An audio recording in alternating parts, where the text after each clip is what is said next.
Look, I'm 21 years old and I'm not married yet. Do I have everything figured out when it comes to building an amazing marriage? Probably not. But today, I still want to give you my advice and my opinions because although I do think age is a factor when it comes to gaining wisdom, I've also seen people in their 50s, 60s, and even 70s who still have no idea how to date, how to build a healthy marriage, or how to live a genuinely happy life. So instead of pretending I have all the answers, I just want to share what I've learned and what I believe, and what I think actually matters when it comes to building a strong relationship. And if you agree with anything I say, let me know in the comments. But if you disagree with something, I'd love to hear your perspective as well, because there's a lot of things we can learn from having conversations like this. Again, this video is not about avoiding divorce, it's about learning how to build a marriage that doesn't just survive, but actually thrives. That being said, let's move into the most important thing when it comes to having a successful marriage, and it's actually really simple. You have to choose the right person. You can do everything else right. You can be an amazing husband to your wife or an amazing wife to your husband. You can say all the right things, support them in all the right ways, show them all the respect, show them care, prioritize what they need, and help them pursue their goals. You can do all of those things, but if you marry the wrong person, you're already putting yourself at a massive disadvantage from the beginning. Now, I'm not saying there's no saving a marriage if you marry the wrong person, and I'm not saying there's no ways to improve or fix problems. But if your goal is to build the actual strongest marriage possible, one of the biggest things you can do is to make sure you're choosing the right person from the start. Now, the phrase choose the right person sounds really simple, and it's actually a pretty complicated statement when you look at it. Because if you ask me, what does the right person actually look like? How do you find them? How do you know if they're the one? Those are huge questions that could be honestly videos of their own. But I can at least give you some general guidelines. The first thing is you need to actually look for something which is pretty simple, and it's, are they a good person? And I know this sounds obvious, but I think sometimes we overlook how important this is. The reality is our world is not always filled with the best people. There are people who are selfish, people who have no control over their emotions, people who are constantly angry, people who are immature, and people who genuinely are not ready to be a good spouse. Those are the people you have to filter out first. Because think about it. You are literally bonding your entire life to another person when you get married. You're saying, I want to go through the highs and the lows of life with this person. So if this person can't even handle their own problems, their own emotions, or their own responsibilities, how are they going to handle the problems that come when you're together later on? When you have a family and when life gets difficult, you have to filter out the dummies first. You have to remove the people who are clearly not ready for a healthy relationship before you even start worrying about finding the perfect person. The second step is once you've found someone who is genuinely a good person, you have to figure out if they are the right person for you. That is much easier said than done. A lot of people don't even know what they're looking for. They just start dating someone because they're attractive, they're fun to talk to, or they just have good chemistry. And while those things matter, you also have to ask yourself, what are my non-negotiables? You don't need to create some massive checklist or spend hours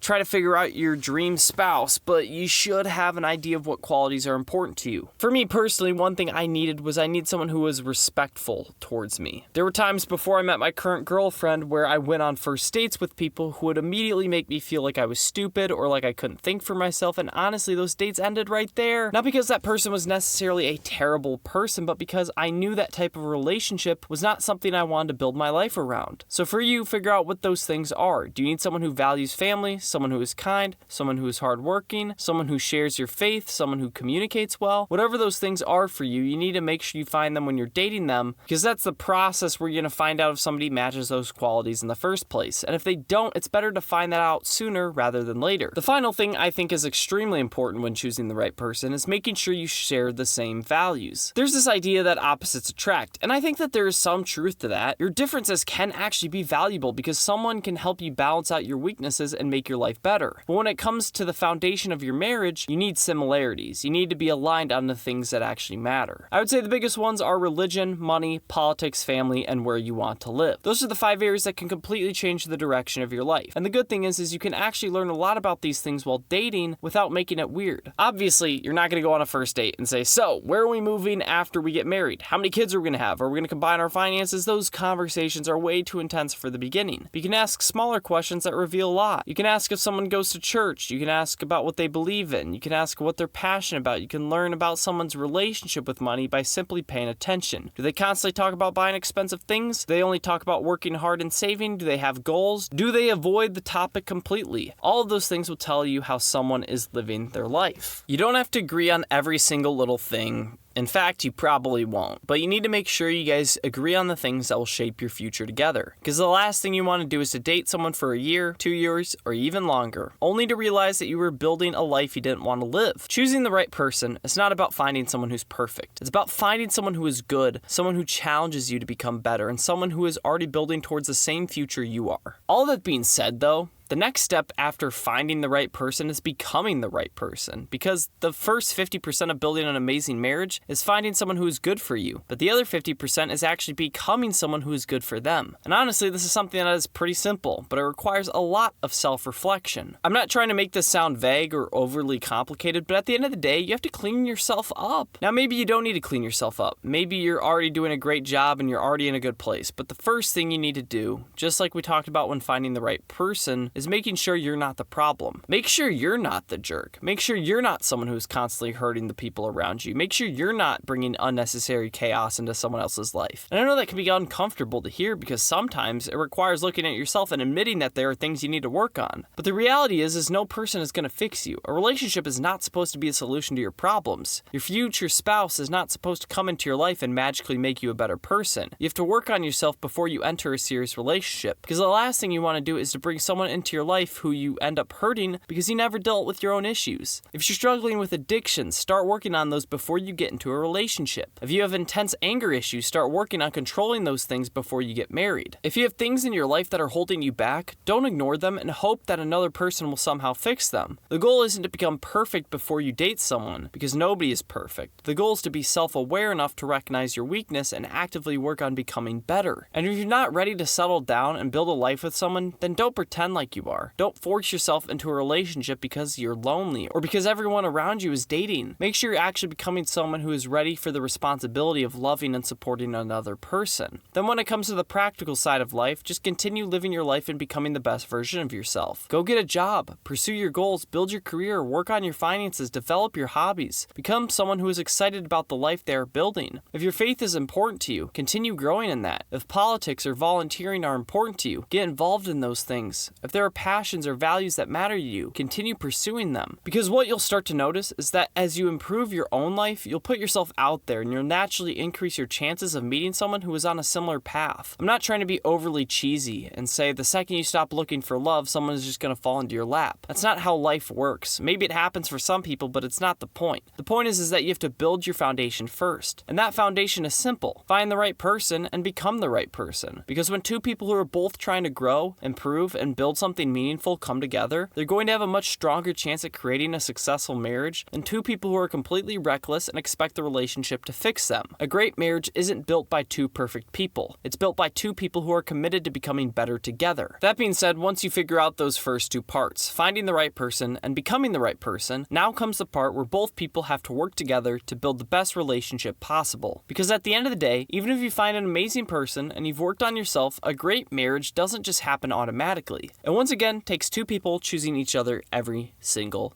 day, and there's practical ways to do this, and this applies to whether you're dating or already married. The goal isn't to find someone to stay together, the goal is to build something that actually thrives, and here's how to do that. The first thing is to find respect. And maybe I'm a little biased because this is something I've always looked for, but I truly believe that without respect, you don't have a strong foundation for anything else. Because when there is no respect in a relationship, everything else starts to fall apart. You don't build trust, you don't build forgiveness, you don't build humility, you don't build genuine love either. All of those things become really difficult when you don't have two people that actually respect each other. And I think one of the biggest mistakes people make is they marry someone they don't even truly respect in the first place. They might love the person, they might be attracted to the person, they might enjoy spending time with them, but deep down they don't actually admire who that person is. And the thing is, you can't fake respect either. You can pretend for a little while, but eventually the way you truly feel about someone is going to come through your words, your actions, and the way you treat them when things get difficult. This goes back to choosing the right person. If you choose someone who you genuinely believe is a good person, someone you admire, and someone you're proud to build a life with, respect is naturally going to be much easier. But at the same time, respect is also something you have to actively choose every single day. You have to wake up and make the decision that you're going to respect this person. You're going to listen to them. You're going to value their opinions. You're going to care about what they have to say. okay. You're not going to tear them down, and you're not going to make them feel stupid for making a mistake. Obviously, your spouse is going to make mistakes. They're human. You're going to make mistakes too, though. You don't have to make them feel small. You work through the problems together. At the core of every relationship, I believe respect has to be there. It has to be there for physical boundaries, beliefs, goals, family, and the things that are most important to them. Because without respect, everything else disappears. A marriage, a dating relationship, or any partnership cannot exist without respect. Respect is the foundation that everything else is built on. The second thing that every relationship needs, though, is love. And honestly, this one seems really obvious, right? I'm not going to talk about this for long, but love looks like physical touch, but it also looks like emotional connection and relational connection. It looks like being there for someone when they're struggling, supporting them through life when things get hard, all of those things. And when you come together with someone, especially when you get married, the relationship can no longer be about you, which is what love is all about. It becomes about both of you. And that's why love is so important.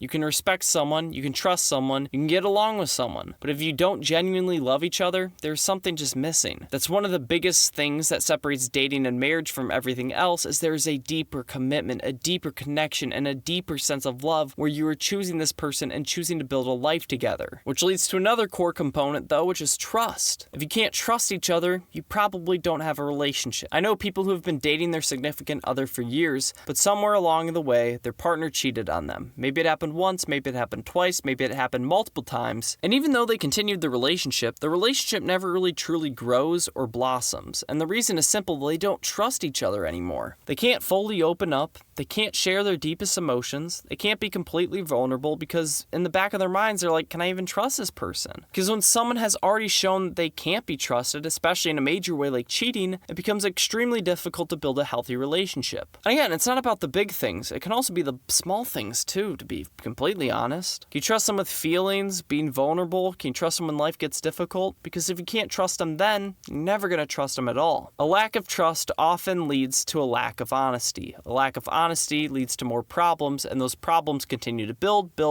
until everything pretty much just falls apart. A great relationship requires two people who can fully trust each other, because when you have trust, you have vulnerability. You have communication that's open, and you can face problems together. And without trust, it becomes almost impossible to build that type of deep, lasting relationship that marriage requires. Which brings us to our fourth and final component of this little section, which is forgiveness. The reality is people are going to mess up. People are going to say something stupid sometimes. People are going to make mistakes. People are going to fail you, and that includes your partner. No matter how much you love someone, no matter how much you respect them, no matter how much trust you have in them, they are still human. They are going to have moments where they fall short. And one of the most important parts of having a healthy relationship is being able to forgive each other. It's being able to say, hey, I didn't handle that situation the right way. I fell short. I'm sorry. I want to make it right. And I want us to keep moving forward together. That mindset is incredibly important because a relationship cannot survive if every mistake becomes something that gets held over someone's head forever. I think this is something both men and women struggle with in different ways. I do think a lot of men can have a harder time admitting when they're wrong and asking for forgiveness. There are also times where people struggle with actually accepting forgiveness and truly letting something go. Forgiveness is not just about saying I'm sorry and then going back to normal. Real forgiveness looks like saying I'm sorry, please forgive me, and the other person saying thank you for being honest with me. Let's figure out how we can prevent that from happening again. And a very important part in that is saying I'm going to let that go completely. Now, that doesn't mean you ignore repeated problems or pretend serious issues don't exist. If something continues to happen over and over again, that needs to be addressed. But when someone genuinely takes responsibility, apologizes, and works to improve, you have to be willing to move forward, because forgiveness is what allows two imperfect people to continue building something together. And that's why I think forgiveness ties all four of these things together: love, trust, and forgiveness. You can't have a truly healthy relationship without the ability to forgive each other. But to wrap up this entire idea of how to build a successful marriage, all of these things are impossible without one